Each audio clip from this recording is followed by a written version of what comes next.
आप देख रहे हैं श्री हरि कृपा आश्रम चैनल। संस्थापक स्वामी श्री हरि चैतन्य पुरी जी महाराज।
सर्वे भवन्तु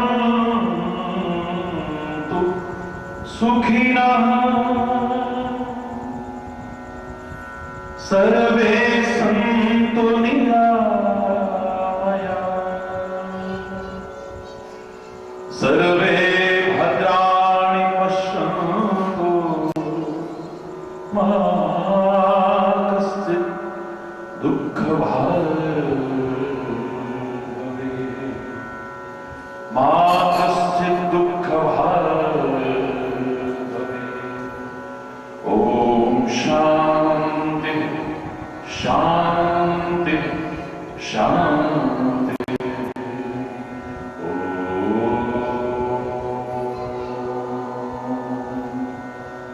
त्वमेव माता पिता त्वमेव बन्धुश्च सखा त्वमेव विद्या द्रविणो त्वमेव सर्वं मम देव त्वमेव सर्वं मम देव ॐ शान्ति शान्ति शान्ति।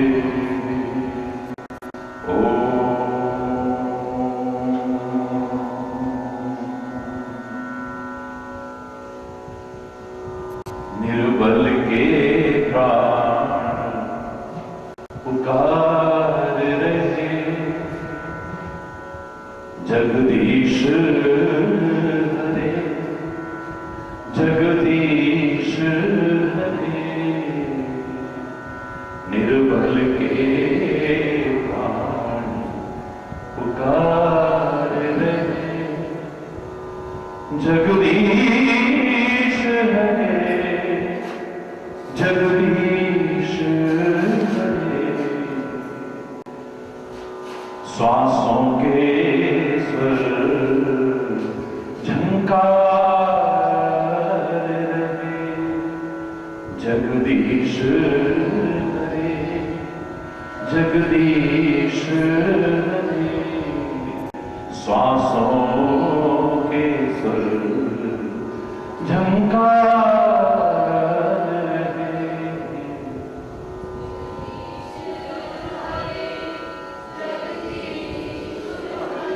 निर्बल के प्राण पुकार रहे आकाश हिमालय सागर में आकाश हिमालय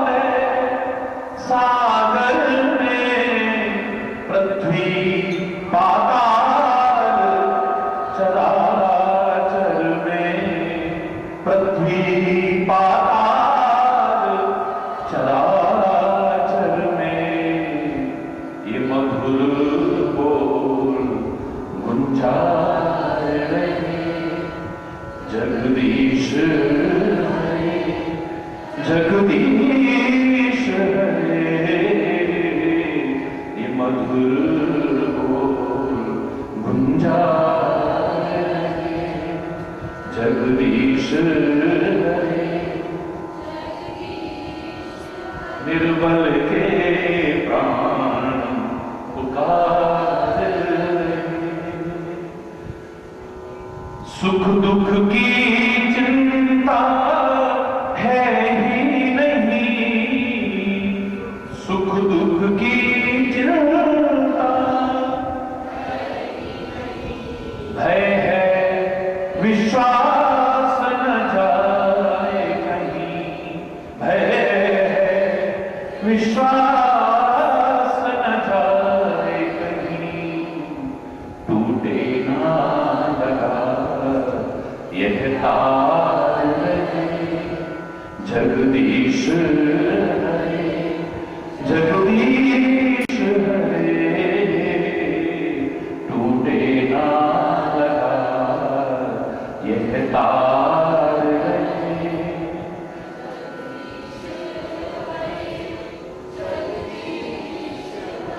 निर्बल के प्राण पुकार रहे जगदीश हरे जगदीश हरे निर्बल के प्राण जब कृपा दृष्टि हो जाती है जब कृपा दृष्टि हो जाती है सूखी खेती हरियाती है सूखी खेती हरियाती है इस आस पे भक्त पुकार जगदीश हरे इस आस पे भक्त पुकार रहे जगदीश हरे निर्बल के प्राण पुकार रहे जगदीश हरे जगदीश हरे निर्बल के प्राण पुकार रहे जगदीश हरे जगदीश हरे जगदीश हरे जगदीश हरे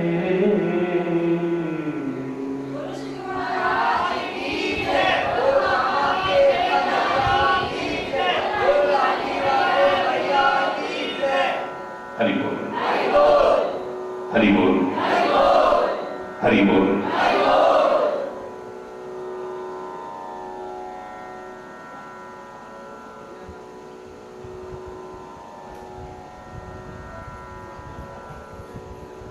अर्धरात्रि में अवतार लिया उस परात्पर ब्रह्म ने कृष्ण रूप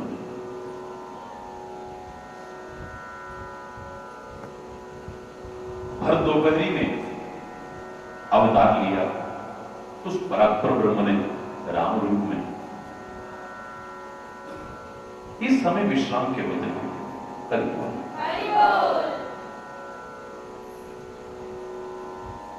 दोपहर में भी चाहे कोई भी क्यों ना हो क्षणिक विश्राम लेता है और रात्रि में भी अर्धरात्रि में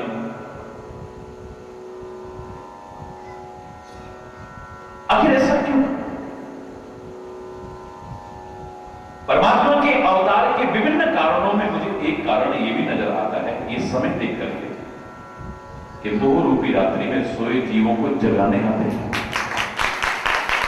सोए हैं मोह रात्रि में सोए हैं जो अज्ञान रूपी रात्रि में सोए हैं जो भ्रम रूपी रात्रि में सोए हैं उन सोए जीवों को जगाने आते हैं मेरे परमात्मा मेरे संत मेरे महापुरुष मेरे सदगुरु और याद रखना जो जागृत है सो पावत है, जो सोवत है सो खोवत है। जो जागेगा वही पाएगा, जो सोएगा वो खोएगा। इसमें सब नहीं है।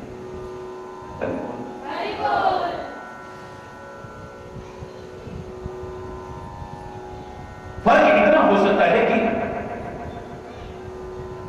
हर एक को उन्होंने अलग अलग तरीके से जगाया है।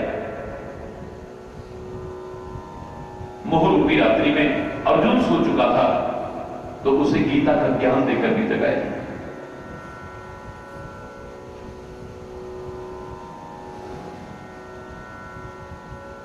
अहिल्या सो चुकी, श्री राम चरण धूलि देकर के जगाते हैं। सुग्रीव राम के काम को भूल करके सो चुका है, लक्ष्मण को भेज करके उसे डरा के जगाते हैं।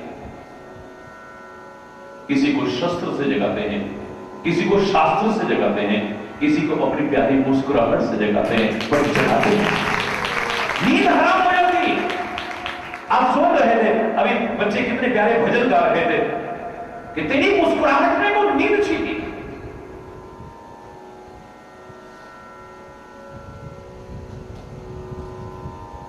बनबल में विभिन्न लीलाएं करते हुए लोगों को जगाते हैं। भगवान श्री कृष्ण के अवतार का तो एक छोटा सा भाव ही बहुत सुंदर रहस्य को उजागर करता है। जब अवतार लेते हैं परात्पर ब्रह्म कृष्ण रूप में, तो बालक रूप में जो भी आए, चाहे वो भगवान भी क्यों ना आए, उसकी एक स्वाभाविक क्रिया है, वो रोता है। बच्चे की स्वाभाविक क्रिया। और उसके जैसा कुशल अभिनेता कौन हो सकता है? यद्यपि वो अभिनेता नहीं है, मार्गदर्शक है। वो हमको सिखाने आता है कि कैसे जीना चाहिए, कैसे रहना चाहिए, कैसे मानव बनकर के। वो मार्गदर्शक है, लेकिन फिर भी उसका अभिनय कितना कुशल है। अच्छों की बुद्धि भ्रमित हो जाती है उसे देख करके। बच्चा बनता है तो लोग कहते हैं तो बच्चा ही भगवान कैसे हो सकता है? गाय चलाता है तो ये तो गाय चलाने वाला है, भगवान कैसे हो सकता है? ये तो ऐसी लीलाएं कर रहा है, क्रीड़ाएं कर रहा है, ये भगवान कैसे हो सकता है? क्या कुशल अभिनय है वहां? जब बालक रूप में आए हैं तो बालक का कुशल अभिनय रोने से जगे होता है। जो तो कोई भी जन्म ले, बच्चे की स्वाभाविक क्रिया है। कोई बच्चा अगर नहीं रोता है तो उसे जबरदस्ती रुलाया जाता है। वो डॉक्टर बुलाती है, दाई रुलाती है उसे। न रोए तो वैसे भी कुछ गड़बड़ तो नहीं है, ये मन में आने लगता है। अरे वो ना जो बोल रहा है। और बच्चे की एक स्वाभाविक क्रिया है, अपना ध्यान अगर मां बाप का ध्यान अपनी ओर आकृष्ट रखना चाहे और सारे प्रयास करके हार जाए, तो अंतिम हथकंडा उसके पास होता है रोना। एकदम से ध्यान जाएगा, बच्चा रो रहा है। आप आश्चर्य करेंगे कि श्री राम ने भी, परात्पर ब्रह्म श्री राम ने भी अवतार लिया और मां की प्रार्थना पर जब नन्हे बालक बने हैं तो सुनि बचन सुजाना, रोदन ठाना, भय बालक सुलभूपा। भय प्रगट कृपाला, दीन दयाला, कौशल्या हितकारी, ये प्रार्थना की है, पर भगवान के रूप में अवतरित हुए हैं, चतुर्भुज रूप में अवतरित हुए हैं। मां ने कहा मुझे ये अच्छा नहीं लग रहा है, नन्हे बालक बनो ना। वो वात्सल्य भरी लीलाएं मन को मोद से भर देंगी, प्रमोद से भर देंगी, आनंद से भर देंगी। नन्हे बालक बन जाओ। मां की प्रार्थना पर नन्हे बालक बने और नन्हे बालक बनने के बाद ऐसा रोए हैं, रोदन ठाना, बस रोना ही शुरू कर दिया है। पहले देख करके कौशल्या को आनंद आ रहा था, पूरे के पूरे महल में और पूरे अवधपुरी में जो आनंद आया है वो राम के रोने पर आया है। सुन शिशु रुदन परम प्रिय वाणी, संभ्रम चली आई सब रानी। जब रोना सुना है तो सब दौड़ दौड़ करके आ रहे हैं और भगवान की बाल छवि को देख करके आनंद मग्न हो रहे हैं। सर उस रोने में भी आनंद है। बच्चे की स्वाभाविक क्रिया है, राम भी जब बालक रूप में आते हैं तो रोना शुरू कर देते हैं। लेकिन श्री कृष्ण चरित्र को पढ़ के देखिए, वो भी चतुर्भुज रूप में प्रकट हुए हैं कारागार में, देवकी और वसुदेव की प्रार्थना पर और उनकी प्रार्थना पर नन्हे बालक भी बने हैं, लेकिन रोए नहीं, क्योंकि रोने धोने की फुर्सत कहां है। बालक बनते ही प्रेरणा देना शुरू कर दिया है, हे पिताश्री एक क्षण का विलंब मत करो वरना अनर्थ हो जाएगा। अगर कंस आ गया तो आप तुरंत मुझे उठाओ और उठा करके गोकुल में पहुंचा दो। कैसे? हथकड़ियां, बेड़ियां, द्वार बंद हैं, ताले लटके हुए हैं, पहरेदार खड़े हुए हैं, ये कैसे संभव हो गए? भगवान कहते हैं मेरे रहते अगर बंधन हुए तो फिर फायदा ही क्या है। भगवान के आते ही सारे के सारे बंधन छूट जाते हैं, द्वार खुल जाते हैं, पहरेदार सो जाते हैं। भगवान कृष्ण के कहने पर टोकरी में उठाते हैं, सिर पर रखते हैं और चल देते हैं गोकुल की ओर। मथुरावासी सारे सो गए हैं, यमुना के किनारे पहुंचे, सब सोए हुए हैं। जैसे तैसे यमुना को पार किया, क्योंकि वो भी उफान में आ रही है। भगवान के चरणों का स्पर्श पाकर के शांत होती है, मार्ग देती है और गोकुल में पहुंच जाते हैं। सारे गोकुलवासी भी सोए हुए हैं। नंद के भवन में पहुंचते हैं, वहां भी सन्नाटा है, द्वार खुले हैं, सब सोए हुए हैं। यशोदा के कक्ष में पहुंच जाते हैं, कक्ष खुला है लेकिन यशोदा भी, बोलो ना, सोई हुई है। कृष्ण को लिटाया, बगल में लेटी हुई कन्या को उठाया, टोकरे में रखा, सिर पर उठाया और नंगे उल्टे पैर वापस लौट आए।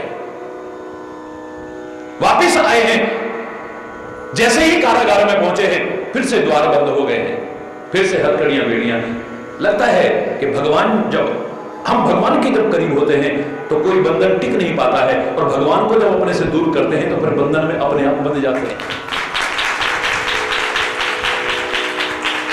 कन्हैया रोया नहीं, मेरा जो कहने का भाव है, अभी तक नहीं रोया है। ये सब कुछ हो गया है, उसके बाद कन्हैया रोता है। कृष्ण चरित्र को पढ़ के देखिए आप, क्यों रोया? मुझे लगता है, अपनी भावना से लगता है, कन्हैया कह रहा है कि मैं इस दुनिया में आ गया, दुनिया में आना दूर, ब्रजभूमि में आ गया, ब्रजभूमि में आना दूर, यशोदा के कक्ष में आ गया, यशोदा के कक्ष में आना दूर, उसके बगल में पलंग पर आ गया हूं, लेकिन ये अभी तक सोई है। ये संसार के लोग अभी तक सोए हुए हैं। रोता है कन्हैया कि मैं आ गया, इतने करीब आ गया और फिर भी सोए हैं। यहां रोना उद्देश्य नहीं है, रो करके भी संसार के लोगों को जगाने का उद्देश्य है। कोई और अर्धरात्रि में अवतार लेने का अनेक कारणों में से एक कारण प्रमुख यह है, अरे वो संसार के सोए जीवो जाग जाओ, बहुत हो गया। क्यों सोया गफलत का मारा, जाग रे नर जाग रे। बहुत सो गया है, कब तक सोए रहेगा?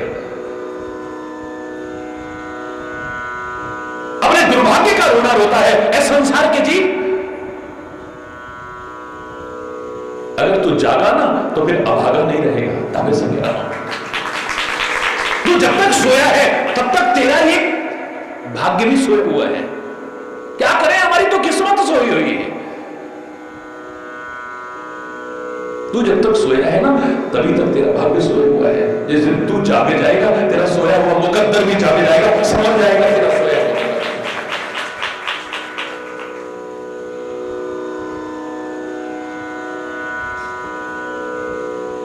परमात्मा ने अवतार लेकर के हम सबको सिखाने की कोशिश की है, समझाने की कोशिश की है।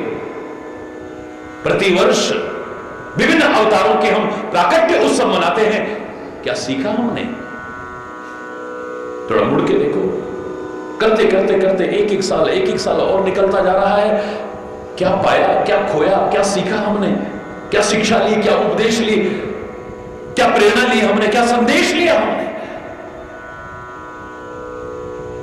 अवतार का अर्थ क्या है?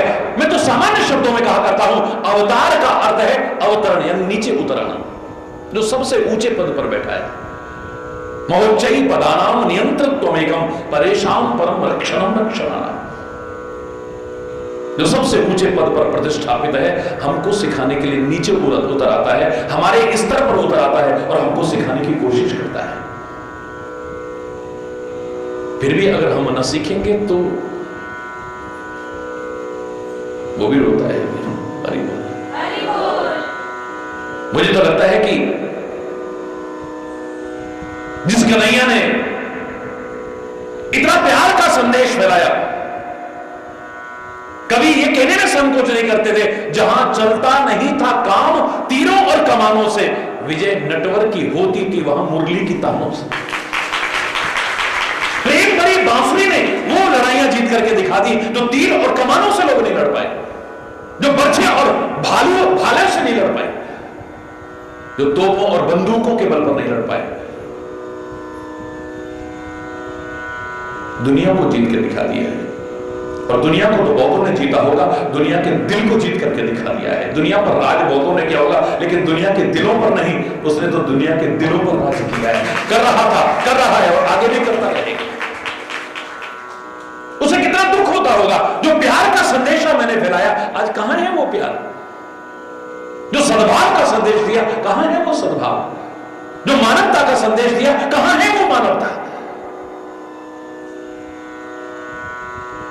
मैंने गाय की सेवा की, गाय की महिमा को प्रतिष्ठापित किया। आज उसी देश में, दुनिया में नहीं, उसी देश में गाय कटती हैं और गायों की दुर्दशा होती है। अरे बोलना,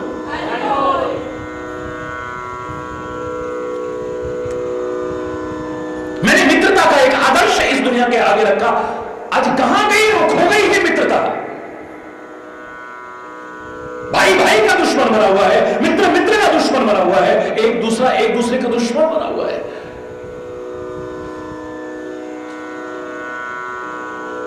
सबका महत्व है जो हम कर रहे हैं, सारे देश में कर रहे हैं, सारे विश्व में कर रहे हैं, इन सब का महत्व है, करो। लेकिन विचार करो, क्या वो खुश हो रहा है?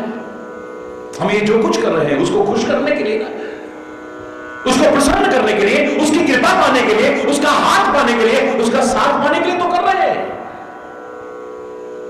उसको रिझाने के लिए तो कर रहे हैं। वो कितना रीझ रहा होगा ये सब देख करके, जो दुर्दशा समाज की दिखाई दे रही है। क्षमा चाहते हुए कहूंगा मैं,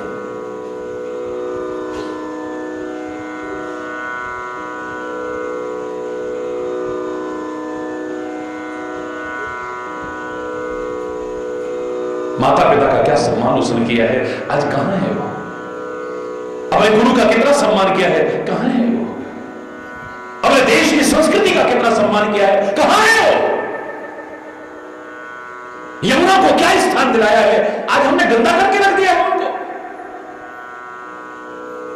कदम के वृक्ष का सहारा लेकर के बांसुरी बजाता है, कम से कम पेड़ों को लोग काटेंगे नहीं। आज हमने बिल्कुल विनाश की कगार पर पहुंचा दिया है, प्रकृति का असंतुलन पैदा कर दिया है। तुम्हें कितना अच्छा माहौल मिला था, कितना अच्छा वातावरण मिला था, कितनी अच्छी परिस्थितियां मिली थी, कितना सब कुछ अच्छा मिला था, फिर भी उसे गंदा कर दिया है। और जिसका तुम प्राकट्य उत्सव मना रहे हो, जिसका हम सब मिलकर के प्राकट्य उत्सव मना रहे, जानते हैं आप, बंधन के बीच पैदा हुआ है वो, कारागार में पैदा हुआ है वो, लेकिन क्या जीवन जिया है हमको सिखाने के लिए, जिसको अपना ले तो दुनिया बंधनों से मुक्त हो जाए। बंधनों में पैदा हुआ है, बंधनों में जो पैदा हुआ है वो दुनिया को बंधनों से मुक्त कर रहा है। जिसके जन्म के समय भी जहर आता है और जिसकी लीला के संवरण का कारण भी जहर बनता है। पैदा होते ही पूतना मारने आई है जहर लगा करके दूध में, वो उसको भी तार देता है। मार नहीं देता है, तार देता है। जो मां को गति नहीं दी है वो उसको गति दी है। जिसके जीवन की शुरुआत पूतना के जहर से शुरू होती है, जिसकी लीला का संवरण जहर मुझे तीर से होता है, वो जरा नाम का व्याध जो तीर मारता है भगवान कृष्ण के चरणों में। जीवन की शुरुआत जहर से हो रही है, जीवन का संवरण जहर से हो रहा है, लेकिन दुनिया को अमृत बांट गया है, ज्ञान का अमृत बांट गया है, प्यार का अमृत बांट गया है, गीता का अमृत बांट गया है। वाह वाह, वहां कर उठेंगे अगर उसको पूरा जानने की कोशिश करेंगे तो। मैं तो कई बार कहा करता हूं, श्री कृष्ण के चरित्र का द्वारा से पुनर्विश्लेषण करने की आवश्यकता है। बड़ी कथाएं हो रही हैं, लेकिन खाली एक स्वस्थ मनोरंजन मात्र बना दिया है। नाचना, गाना, कूदना, हाँ अश्लीलता से अच्छा है थोड़ा भगवान का नाम लेकर के गा रहे हैं, वरना कृष्ण चरित्र को कहां ठीक से प्रस्तुत कर रहे हैं। अगर ठीक से प्रस्तुत किया हो, कोई शंका हमारे मन में नहीं रह सकती। पूरा जानने की कोशिश की हो, कोई शंका हमारे मन में, कोई संदेह हमारे मन में नहीं रह सकता है। किसी के बारे में भी कोई शंका हमारे मन में आती है, संदेह हमारे मन में आता है, भ्रम हमारे मन में आता है, उसका कारण यह है कि हम पूरा जानने की कोशिश नहीं करते हैं। A little knowledge is always dangerous. अपूर्ण ज्ञान है, पूर्ण ज्ञान नहीं। बिल्कुल ठीक भगवान कृष्ण के चरित्र के साथ भी तो यही हम कर रहे हैं। उसका कंकड़ी मारना हमें याद रहता है, गोवर्धन पर्वत उठाना भूल जाते हैं।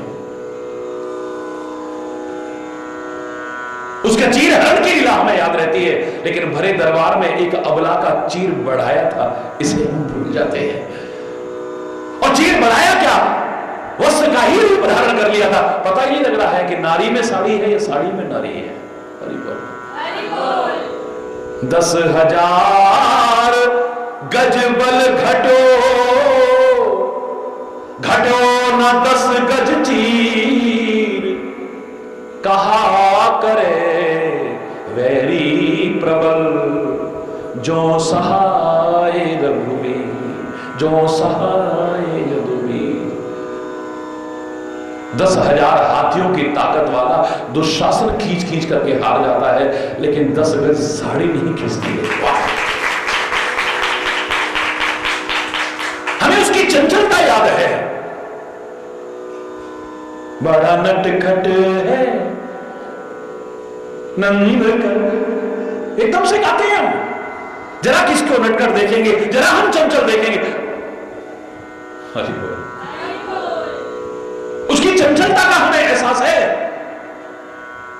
लेकिन भरे दरबार में धैर्यपूर्वक शिशुपाल की 100 गालियां भी सुनी थी, इसको हम भूल जाते हैं।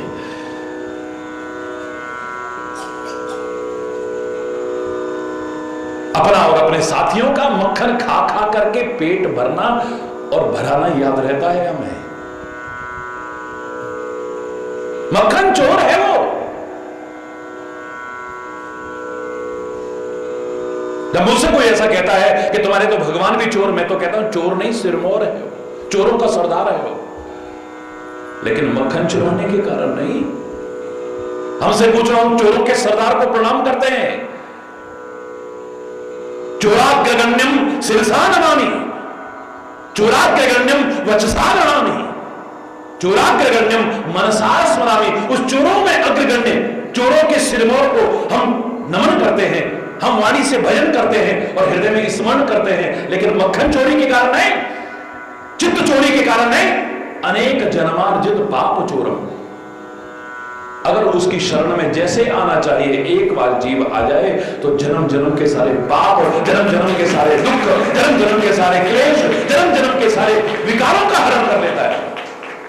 जिसे राम भी कहते हैं मानस के अनुसार, सन्मुख होए जीव मोहि जबहि, जन्म कोटि अगनासहि तबहि। जन्म जन्म के उसके पाप धुल जाते हैं, खत्म हो जाते हैं। एक बार जैसे सन्मुख आना चाहिए, एक बार आए तो सही। हरि बोल, जोर से बोलो ना।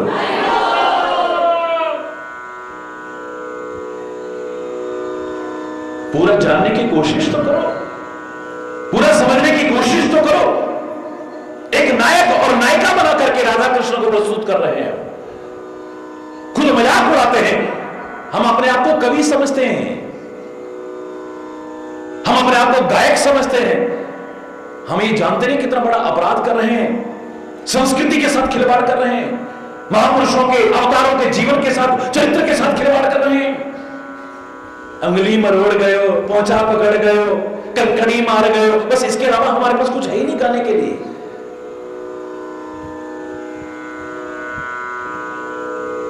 अरे बोलना, जोर से बोलो ना, और जोर से बोलो ना। बहुत प्रदूषण फैल रहे हैं, घातक है वो, चाहे वो वायु प्रदूषण हो, चाहे वो जल प्रदूषण हो, चाहे वो मृदा प्रदूषण हो, चाहे वो ध्वनि प्रदूषण हो। लेकिन मुझे लगता है, हमारे विचारकों को लगता है कि इन प्रदूषणों से भी घातक प्रदूषण है वैचारिक और सांस्कृतिक प्रदूषण, जिसके लिए समय से जागरूक न हुए तो पश्चाताप के अलावा कुछ भी हमारे हाथ में शेष नहीं रहेगा। संस्कृति के साथ खिलवाड़ कर रहे हैं, इसको विकृत करने की कोशिश कर रहे हैं।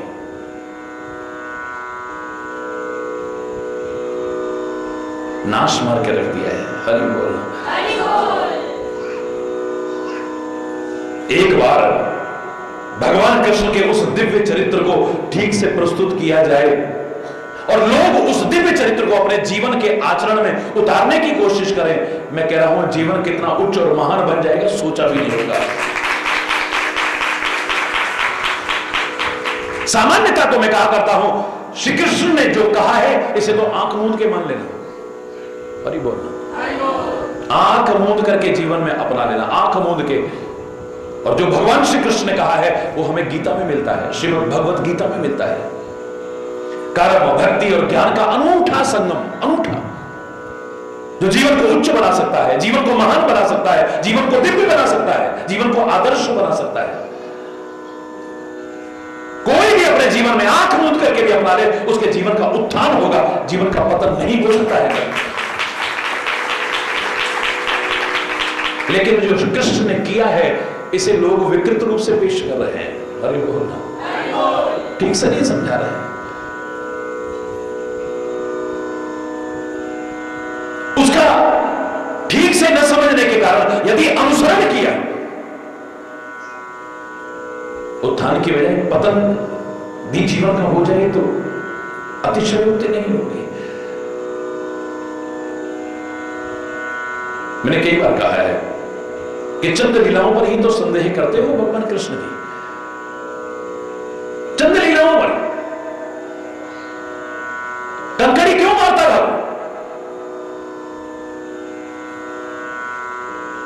मटकी क्यों फोड़ता था वो, माखन क्यों चुराता था वो, चंद लीलाओं पर संदेह हमारे मन में। और मैंने एक ही उत्तर दिया था इसका, ब्रज का सारा दूध, दही, माखन जाता था मथुरा में, कंस के दरबार में। राक्षस खा खा करके, पी करके पुष्ट हो रहे थे और ताकतवर हो रहे थे, और उस ताकत का दुरुपयोग करते थे दूसरों को सताने में, अन्याय ढाते थे, जुल्म ढाते थे। और कंस की जो नारियां थी, रानियां थी, पटरानियां थी, उस अमृत समान दूध, दही और मक्खन का तिरस्कार करती थी, अपमान करती थी, उससे स्नान करके उसे नालियों में बहाती थी। गोपाल कृष्ण को हृदय में बहुत वेदना होती थी, पीड़ा होती थी। अमृत समान गायों के दूध का तिरस्कार, उसका अपमान और उसका दुरुपयोग रोकना होगा। इसे बैरियर लगाया साथियों को लेकर के, तू दे जा दधि को दान, गुजरिया बरसाने वाले। हरि बोल, टैक्स दे करके जाओ, लेकिन टैक्स में कितना बचता, एक अंश, और उसमें भी टैक्स चोर होते थे उस समय में। सारे जंगल होते थे। आज तो चंद स्वार्थों के लिए हमने जंगल खत्म कर दिए। कहने को ब्रज के वन है 12, लेकिन वन के दर्शन नहीं हो रहे हैं। हरि बोल। ईश्वर की कृपा से मेरे साथ असंख्य लोगों ने संकल्प लिया है कि खाली ब्रज ही नहीं, सवे भूमि गोपाल की समझते हुए सर्वत्र फिर से वनों का निर्माण करने की कोशिश, वृक्षों का एक सुंदर संकल्प लिया है। हर व्यक्ति जीवन में अगर एक वृक्ष लगाने का संकल्प ले ले, और जो वृक्ष हैं उन्हें काटने नहीं काटने का और काटने न देने का संकल्प ले ले, इस धरा का फिर से सुंदर श्रृंगार हो जाएगा। हरि बोलना, जोर से बोलना। प्रकृति की वो अनुपम छटा फिर से हमें देखने को मिलेगी। हमारी मां से भी ज्यादा रक्षक प्रकृति मां का वरदान हमें मिलेगा। तो वन में से भाग जाती थी, कन्हैया का निशान तगड़ा था, कैसे भी इस दूध दही माखन के दुरुपयोग को रोकना है। दूर जाती हुई सखियों को आवाज देते हैं, नहीं रुकती हैं, तो वहीं से कंकड़ी मारते हैं और तोड़ देते हैं, मटकी फोड़ देते हैं। उद्देश्य छेड़ना नहीं है, शरारत करना नहीं है। नन्हे से बालक के मन के भाव को कभी देखोगे तो वाह वाह कर उठोगे। नन्हा सा बालक, आवश्यक नहीं कि आप बड़े होकर के ऐसे काम करें। पूत के पांव पालने में दिख जाते हैं। घर में अच्छे संस्कार मिले, परिवेश में अच्छे संस्कार मिले, तो आप बाल्यावस्था से वो करके दिखाओ जो बड़ी लंबी लंबी उम्र वाले तक करके दिखा दो। भावना मन में क्या है? राक्षसों के पेट में जाने की बजाय उन नारियों के द्वारा, उन राक्षसियों के द्वारा, उन राक्षस पत्नियों के द्वारा इसका अपमान और तिरस्कार करने की बजाय मेरे मटकी में कंकड़ मारने पर, मटकी के टूटने पर ये जमीन पर गिर जाए, उस जमीन पर जिसकी हरी हरी घास खा करके गाय अमृत के समान दूध देती हैं, वो कहीं श्रेष्ठ है, लेकिन वो दुरुपयोग उससे बर्दाश्त नहीं। भावना कितनी सुंदर है। न किसी ने समझाया, न किसी ने समझने की कोशिश की, और संदेह करके अपनी श्रद्धा, अपनी भावना, अपने विश्वास, अपने प्यार को खत्म करने लगे। हरि बोल, जोर से बोलो ना, और जोर से बोलो ना।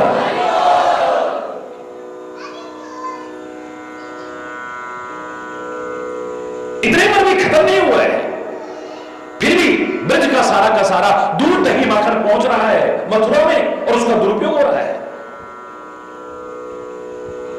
अपने साथियों के साथ मिलकर के एक योजना बनाई है, ना रहे बांस ना बजे। इसको न पहुंचने देने का एक ही तरीका हो सकता है, इसको घर से ही साफ करो, मूल स्थान से ही साफ करो। माखन चोरी शुरू कर दी, हरि बोल। और इसे चोरी इसलिए नहीं कह सकते हैं क्योंकि जिसके घर नहीं जाते हैं वो गोपी रोती है, काश मेरे भी घर में आते और मेरा भी माखन चुरा करके खाते, मेरे सौभाग्य होते। हम संदेह कर रहे हैं, लेकिन जिसका माखन चुरा रहे हैं वो तो अपने सौभाग्य मान रहा है, अहोभाग्य मान रहा है। तो मुझे लगता है वो चोरी करने नहीं, वो जो ब्रज की छोरी है ना, उनकी जन्म जन्म की जो साधना है वो तो उनको पूरा करने जा रहा है, उनकी भावना को पूरा करने जा रहा है, उनकी तपस्या को पूरा करने जा रहा है। हरि बोल।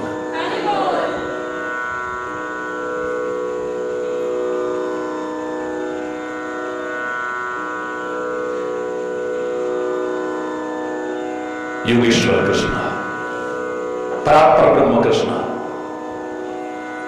जिसकी एक एक लीला, एक एक लीला अनंत शिक्षा और प्रेरणा संदेश दे रही है। ठीक से समझ करके अपनाए तो मैं कहूंगा कि ये प्राकट्य उत्सव मनाना सार्थक हो जाएगा।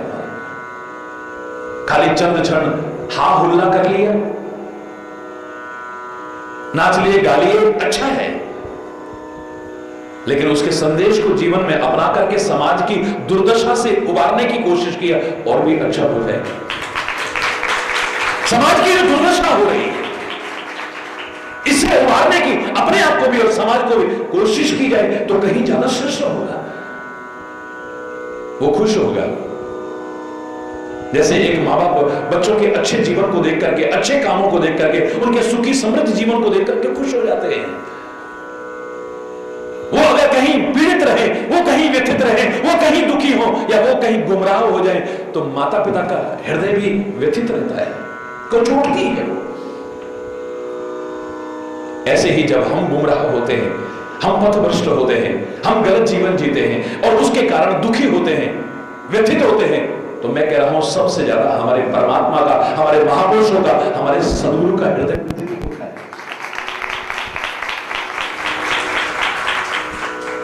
हम उन्हें खुश करने के लिए सब कर रहे हैं, तो कुछ ऐसा करें ना, फिर तो जीवन का क्या आनंद आएगा।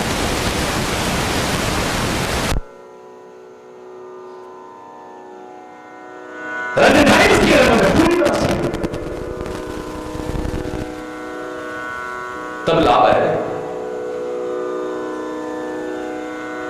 उसके कर्म भक्ति और ज्ञान के सुंदर संदेश को जीवन में अपना ले, उस गीता के संदेश को अपना ले, तब विशेष लाभ है। हमने तो महापुरुषों के जीवन को, चरित्र को अपनी कमियां छुपाने की ढाल बनाया है। खाली क्षमा चाहते हुए कहूंगा, लेकिन कहूंगा अवश्य, ये भांग क्यों पीते हो, ये चिलम क्यों पीते हो? हम तो शंकर जी के अलग, शिव शंकर बोले लगे दम मिटे गम, हरि बोल, जोर से बड़े बड़े श्लोक बना रखे हैं ऐसे लोगों ने। शंकर कांटा लगेगा कंकर, हरि बोल। शंकर जी के उपासक हैं। शंकर ने तो आत्महत्या के लिए नहीं, लोगों की जिंदगी बचाने के लिए जहर पिया था। तू पी लेगा? वो भी हलाहल विष, जिसके प्रभाव मात्र से दुनिया चल रही थी। दुनिया की जिंदगी बच जाए, चाहे मेरी जिंदगी दांव पर लग जाए, काश तो ऐसा बड़ा होता, तब वो होता है। वो नहीं कर सकता। सर्वराज उसके गले में है, तू सांप के नाम से डरता है? कैसा तो शंकर जी का भक्त है।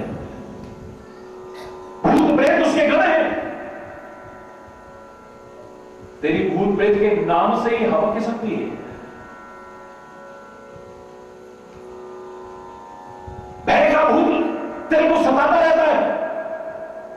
ढोंग, पाखंड और अंधविश्वास की दुकानों को फलता फूलता करता है, जाकर के नाक रगड़ता है, शोषण कराता है। तू कैसा शंकर जी का भक्त है? शंकर तो कैलाश में भी नंगा रहता है, तेरी यहां ठंड में हवा खराब हो जाती है। तू कैसा शंकर जी का भक्त है? शंकर सब कुछ सबको लुटा देता है और स्वयं सादगीपूर्ण, तपस्यापूर्ण जीवन जीता है। तू अपने अंदर संचय करने की कोशिश कर रहा है, औरों का हक भी मारने की कोशिश कर रहा है। तू कैसा शंकर का भक्त है?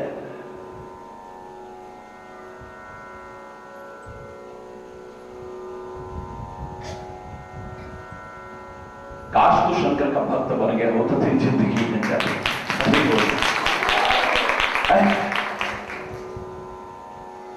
ये कंकड़ी क्यों मार रहा है? ये छेड़ क्यों रहा है?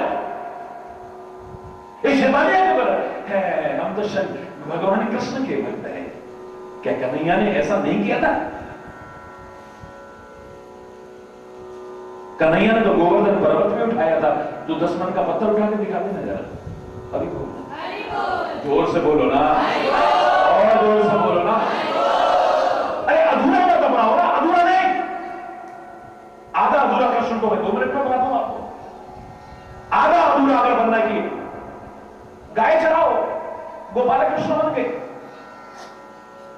बांसुरी बजाना आना चाहिए, बंसी वाले बन गए। मोर पंख धारण कोई भी कर सकता है, मोर मुकुट वाले बन गए। पीत वस्त्र धारण कर लो, पीतांबर वाले बन गए तुम। चीर हरण कोई भी कर सकता है, लेकिन भरे दरबार में किसी अबला की लाज बचाना ये कन्हैया नहीं कर सकता। कंकड़ी कोई भी बोल सकता है,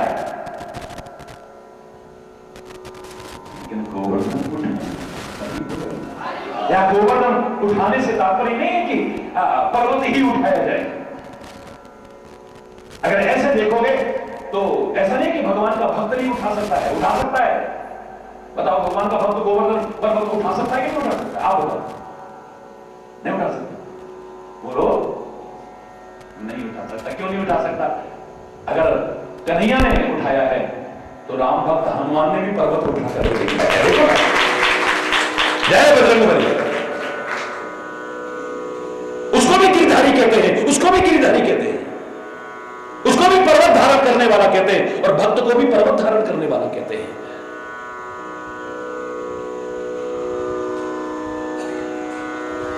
औरों की जिंदगी बच जाए, औरों का भला हो जाए, औरों के कष्ट दूर हो जाए, औरों को सुख मिल जाए, इसके लिए पहाड़ भी उठाना पड़े तो परमात्मा तैयार हो सकता है, परमात्मा का भक्त तैयार हो सकता है, कोई और नहीं। तुम तो बिना पहाड़ उठाए ही कहते हो हाय हमारे ऊपर तो पहाड़ टूट पड़ा है, हमारा तो बेटे को ऐसा हो गया है, हमारे बिजनेस में ऐसा हो गया, हमारे ऊपर तो बड़े बड़े पहाड़ टूट पड़े। पहाड़ के नाम से घबराते हो और अपने कर्मों के कारण नहीं, दूसरों को सुख पहुंचाने के लिए परमात्मा पहाड़ उठाता है, उसका भक्त पहाड़ उठाता है, संत पहाड़ उठाता है। देखिए आप उनके जीवन को। अधूरी नकल मत करना, अधूरी नकल मत करना। कल्याण होने की बजाय, उत्थान होने की बजाय पतन भी होने की संभावना हो जाएगी। हरि बोल। उठने की बजाय जीवन को गिरा बैठोगे, उठाने की बजाय। और ज्यादातर हमने कर क्या रखा है? खुद भी गिर रहे हैं, औरों को भी गिराने की कोशिश कर रहे हैं। ना अपने जीवन को उठाने की कोशिश कर रहे हैं, ना गिरतों को उठाने की कोशिश कर रहे हैं। सुखधाम प्रभु पद पंकज में क्यों प्रेम लगाना भूल गए। आह्वान कर रहा हूं आपका, सोचने पर मजबूर कर रहा हूं आपको, क्यों भूल गए हो? सुखधाम प्रभु पद पंकज में क्यों प्रेम लगाना भूल गए। मन के मल को धोने के लिए आंसू का बहाना। इतना कठोर हृदय हो गया है, पसीजता ही नहीं है कभी। काश उसके प्यार में अगर ये बरस गए होते नैना, किसी दुखी को देख करके करुणा के रूप में बरस गए होते ये नैना, ये दुख में न रोते कभी भी। दावे से कहा, स्वार्थ में परमार्थ भूला, स्वार्थ में परमार्थ भूला, कुछ कर ना सके कुछ बन ना सके। आंखों जरा उपलब्धि क्या है तुम्हारी? क्या पाया है तुमने? क्या खोया है तुमने? कभी आंकने की कोशिश करो ना। सारे विश्व के लोगों का आह्वान कर रहा हूं, जिसे तुम पाना कहते हो, जिसे उपलब्धि कहते हो, मानव जीवन की उपलब्धि वो नहीं हो सकती है। मैंने बहुत ऊंचा पद पा लिया, ये तो भ्रष्ट लोग भी पा लेते हैं, निकृष्ट लोग भी पा लेते हैं। हरि बोल। बहुत बड़ा परिवार हो गया मेरा, वो तो रावण का भी बहुत बड़ा था। हरि बोलना। बहुत पैसा हो गया, अरे उसकी तो सोने की लंका थी भाई। हरि बोलना। मेरे पास बंगला हो गया, महल हो गया, गाड़ी हो गई, फैक्ट्रियां हो गई, बैंक बैलेंस हो गया, सुख सुविधाएं के साधन हो गए। ये तो चोरों के पास भी हो जाता है, तस्करों के पास भी हो जाता है, वैश्याओं के पास भी हो जाता है। नीच से नीच, घृणित से घृणित कर्म करने वाले भी इन सबको तो हासिल कर सकते हैं, लेकिन तेरे मानव जीवन की जो परम उपलब्धि है, एक बार विचार कर तूने क्या हासिल किया है। महापुरुषों ने कहा था, सुत दारा धन लक्ष्मी, ये तो पापी के मुंह हो। सुत दारा धन लक्ष्मी, ये तो पापी के मुंह हो, पर संत समागम हरि कथा तुलसी दुर्लभ हुई। सब कुछ हासिल कर लेगा, लेकिन यह सौभाग्यशाली क्षण हर कोई हासिल नहीं कर सकता है, हर एक की किस्मत में नहीं है। हरि बोलना। सौभाग्य से मिला है ये मौका, इस सौभाग्य को परम सौभाग्य में बदलना अब तुम्हारे पाले में गेंद है।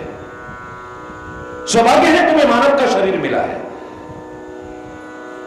सौभाग्य है तुम्हारे सर्वांग परिपूर्ण जीवन मिला है, सौभाग्य है भारत जैसी पवित्र धरा पर, और अपवित्र है मैं नहीं कहता, लेकिन भारत जैसी पवित्र धरा पर तुम्हें जन्म लेने का अवसर मिला है। सौभाग्य है तुम्हारे, सत्संग मिल रहा है, सौभाग्य है तुम्हारी सत्संग में रुचि भी है, वरना अर्धरात्रि में बैठे सुन न रहे होते, सो रहे होते कहीं। हरि बोलना, जोर से बोलना।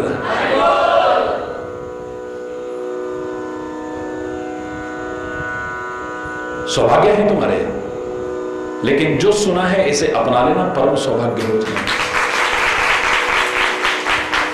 स्वार्थ में परमार्थ भूला, कुछ कर ना सके कुछ बन ना सके, कुछ कर ना सके कुछ बन ना सके, उठतों को सीख लिया, उठतों को गिराना सीख लिया, पर गिरतों को उठाना भूल गए, गिरतों को उठाना भूल गए। सुखधाम प्रभु पद पंकज में क्यों प्रेम लगाना, जीवन भर माया भरमाया, भटकाया बहुत ही भटकाया, जीवन भर माया भरमाया, भटकाया बहुत ही भटकाया, नश्वर दुनिया को मनाते फिरे, ये ना रूठ जाए वो ना रूठ जाए वो ना रूठ जाए, नश्वर दुनिया को मनाते फिरे, भगवान मनाना भूल गए। सुखधाम प्रभु पद पंकज में क्यों,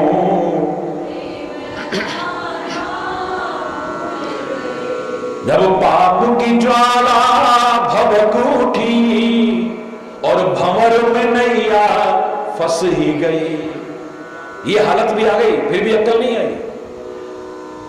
जब पाप की ज्वाला भभक उठी और भंवर में नैया फंस ही गई, दुनिया पर तब भी नजर रही, दुनिया पर तब भी नजर रही, निज धाम ठिकाना भूल गए। सुखधाम प्रभु पद पंकज में क्यों प्रेम लगाना भूल गए। जिसने अपने लोक को, यानी इसका तात्पर्य नहीं कि वो किसी और लोक में बैठा हुआ है, वो कहां नहीं है,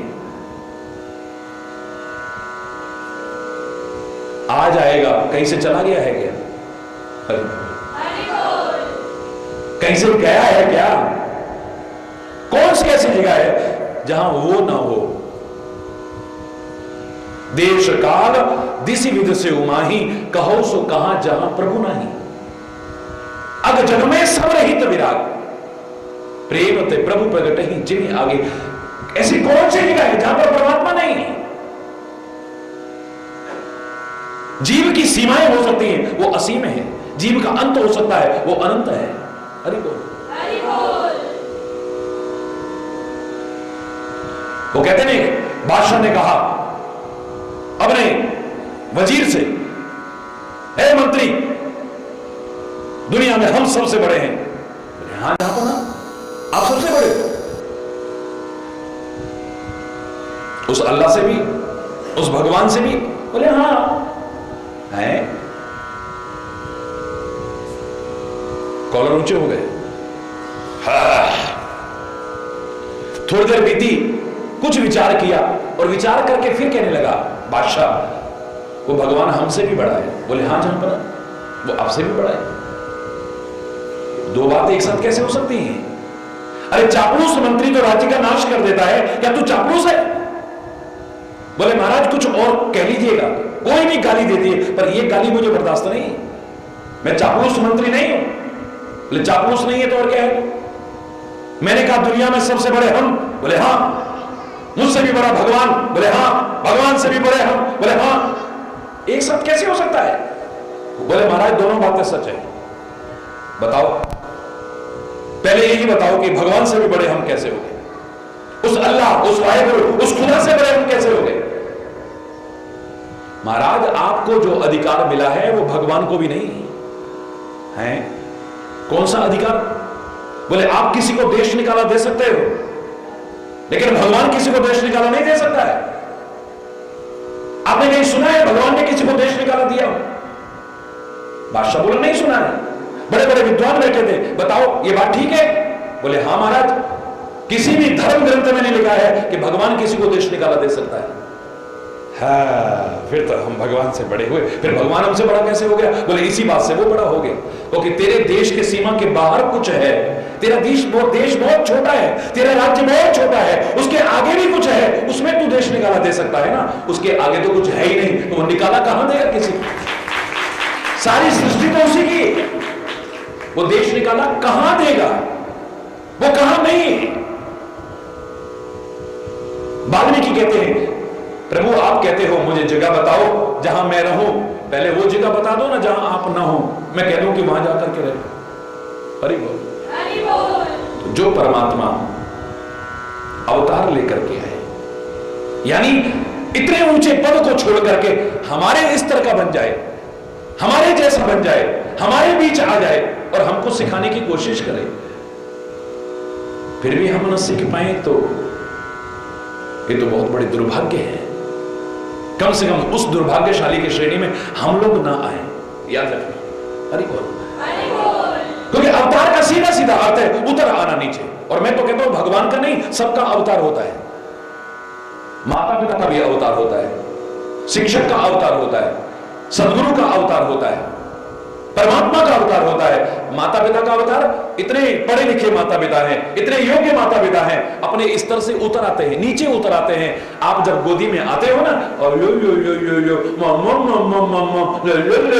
ये उनका स्तर नहीं, अपने स्तर से नीचे उतर करके तुमको सिखाने की कोशिश कर रहे हैं, तुम्हारे स्तर पर आकर के सिखाने की। इसी को तो अवतार कहते हैं। और अवतार क्या है? अपने स्तर से उतर करके तुम्हारे स्तर पर उतर आना और तुमको सिखाने की कोशिश करना, यह माता पिता का अवतार है। शिक्षक का कितना ऊंचा स्तर है, एमए पीएचडी फलानी फलानी इतनी डिग्रियां हैं, लेकिन तुमको का से कबूतर, ए फॉर एप्पल तुम्हारे टोन में बोल रहा है, तुम्हारे लहजे में बोल रहा है, तुम्हारे स्तर पर बोल रहा है, अपने स्तर से उतर करके तुमको सिखाने के लिए। ये शिक्षक का अवतार है। गुरु इतना ऊंचा पद है कि परमात्मा तक जिसके चरणों की धूली अपने पर माथे पर लगा करके अपने आप को पवित्र करने की कोशिश करें, जिसकी महिमा कराने की कोशिश करें, जिसकी सेवा करके उसकी महिमा को प्रतिष्ठापित करने की कोशिश करें, वो गुरु तुम्हारे स्तर पर उतर करके तुमको सिखाए, ये गुरु का अवतार नहीं है। तो बहुत ऊंचा स्तर है उसके ज्ञान की सीमा नहीं है कोई, लेकिन तुमको सिखाने के लिए तुम्हारे स्तर पर उतर आता है, तुम्हारे हिसाब से सिखाने की कोशिश करता है। ये अवतार है। और सबसे ऊंचे पद पर प्रतिष्ठापित मेरा परमात्मा यदा यदा ही धर्मस्य ग्लानिर्भवति भारत का अपना प्रण निभाने के लिए समय समय पर अवतार लेकर के आता रहा था, आ रहा है और आगे भी आता रहेगा। ये उसका अवतार हमारी हमको सिखाने के लिए नीचे आ गया है। कहीं गेंद खेल रहा है, गुल्ली डंडा खेल रहा है, गाय चरा रहा है, चीरे हरण कर रहा है, कंकड़ी मार रहा है, मक्खन का। लोगों की बुद्धियां खराब हो गई उन लीलाओं को देख करके, भ्रमित तो हो गई उन लीलाओं को देख करके। लगा कि इसमें और हमें फर्क क्या है, ये तो हमारे जैसा ही है। वाह वाह वाह वाह। ऐसे उस परमात्मा के दिव्य अवतारों की श्रृंखला में भगवान श्री कृष्ण का अवतार एक अलौकिक अवतार है। नमन है भगवान श्री कृष्ण के चरणों में। परमात्मा से प्रार्थना करें कि तब आपने अवतार लिया होगा, कंस के कारागार में मथुरा में अवतार लिया होगा, आप गोकुल में आए होंगे, नंदगांव में आए होंगे, कामा में आए होंगे, वृंदावन में आए होंगे, वहां गए होंगे, वहां गए होंगे, द्वारिका में रहे होंगे। अब तो हमारी प्रार्थना आपके प्राकट्य उत्सव पर एक ही हो सकती है कि अरे ओ वृंदावन बिहारी, अरे ओ रास बिहारी, अरे ओ कुंज निकुंज बिहारी, हमारा हृदय बिहारी बन जाए, बस आनंद आ जाए।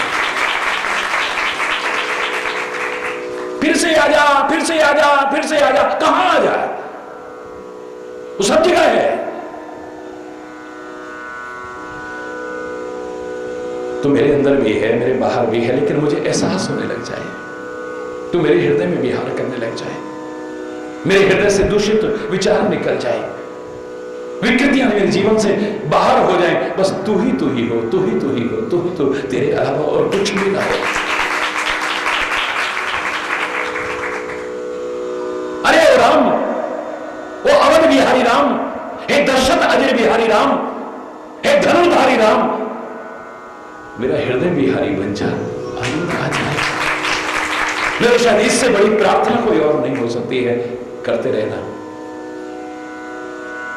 उस अवतार का भी जो समय था बहुत करीब है। प्रार्थना करेंगे, सब मिलकर के प्रार्थना करेंगे कि ऐ परमात्मा, आपका हाथ, आपका साथ हमेशा बना रहे। हमारा जीवन, हमारा आचरण, हमारे विचार, हमारा चिंतन ऐसा हो कि आपके कृपा पात्र बने और रंग जाए तेरे रंग में। ये थोड़ी देर का उत्सव ना हो, जीवन उत्सव बन जाएगा, जीवन ही उत्सव बन जाएगा अगर ऐसा हो गया तो। मोहे अपने ही रंग में रंग दे, मोहे अपने ही रंग में रंग दे, ओ गिरधर गोपाल, ओ गिरधर गोपाल।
आप जरा बाहर नजर दौड़ाइए, परसों ने कहा बिल्कुल वही दृश्य होगा। नजर दौड़ाइए, वर्षा प्रारंभ हो चुकी है। हरि बोल, बिल्कुल वही दृश्य है।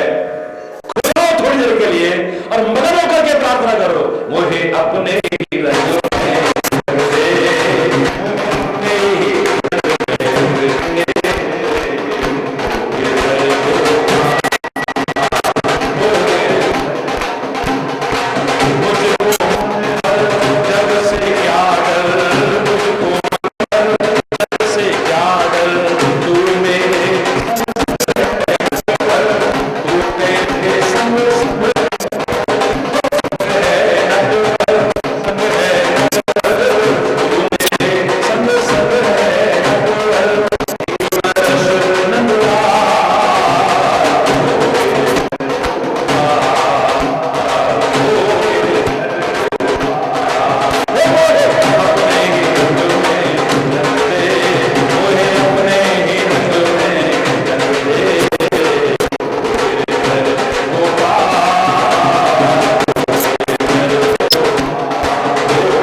स्वामी प्रेम सहित कहत शिवानंद स्वामी कहत मन वांछित ओम जय। त्वमेव माता च पिता त्वमेव त्वमेव विद्या सर्वं मम नंदा विश्वा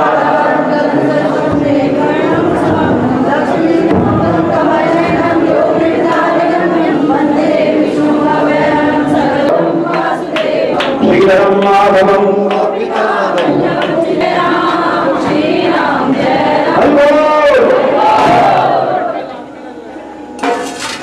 हरे नंद के आनंद भरे नंद के आनंद भरे नंद के आनंद भरे नंद के आनंद भरे नंद के आनंद भरे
श्री राम राम हरि बोल हरि बोल।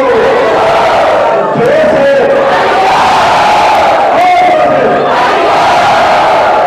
आप सबको, सारे भारतवासियों को, संपूर्ण विश्व के जनमानस को इस महान पुनीत पर्व की बहुत बहुत हार्दिक बधाई और बहुत हार्दिक शुभकामनाएं।